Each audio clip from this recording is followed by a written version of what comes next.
खूप दिवस आम्हाला देहूमधील इंद्रायणी घाटावर जायचं होतं. येथील नदीपात्रामध्ये खूप सारे मासे आहे असं मी ऐकलं होतं आणि इथे मासेमारी करण्यासाठी सक्त मनाई आहे. त्यामुळे खूप सारे मासे तुम्हाला या ठिकाणी बघायला मिळतात. माशांना बघायला जायचं म्हटल्यावर माझ्या हसबंडनी सांगितलं की त्यांना खाण्यासाठी काहीतरी घ्या.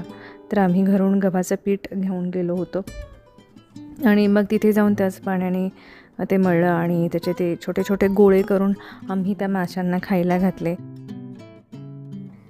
आणि आम्ही तो पिठाचा गोळा टाकल्यावर मुलं खूपच उत्साही होत होती, खूपच एक्सायटेड होत होती.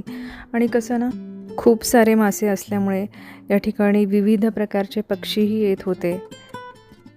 मी या ठिकाणी या माशांचा व्हिडिओ काढण्याचा प्रयत्न करत होती, पण त्यातल्या त्यात मी थोडंफार कॅप्चर करू शकले. तुम्ही या ठिकाणी बघू शकता. त्यामुळे तू फेऱ्या मारतात ते बघ. तिथं जाय घेऊन तो गॅप उचलला होता.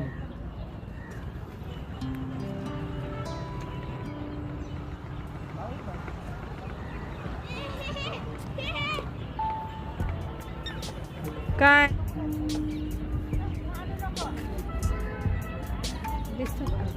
बंद कर केलं बघू बघू काय करतोय तू? माशांना खाऊ आणलं काय तू?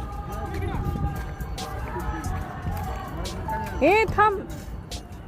अरे बापरे, कुठे?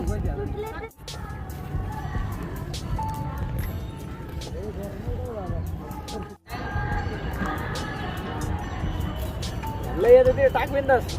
मोठाले गोळे टाक बघ, बारीक नाही खायचं.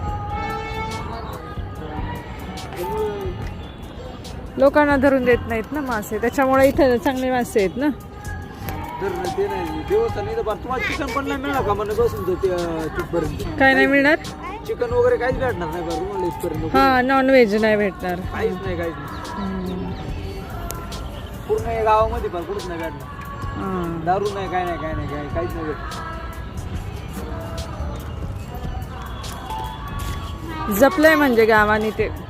यज्ञेशने मला हाका मारून मारून आई बघ मी कसं पाण्यामध्ये दगड मारतोय आणि कसा टप्पा पडतोय हे दाखवण्यासाठी बोलावून घेतलं. यानंतर आम्ही घाटावर खूप सारे व्हिडिओज काढले, खूप छान फोटोग्राफी केली. नंतर मंदिरामध्ये जाऊन विठ्ठल रुक्मिणीच्या मूर्तीचं दर्शन घेतलं आणि तुकोबारायांचं सुद्धा दर्शन घेतलं.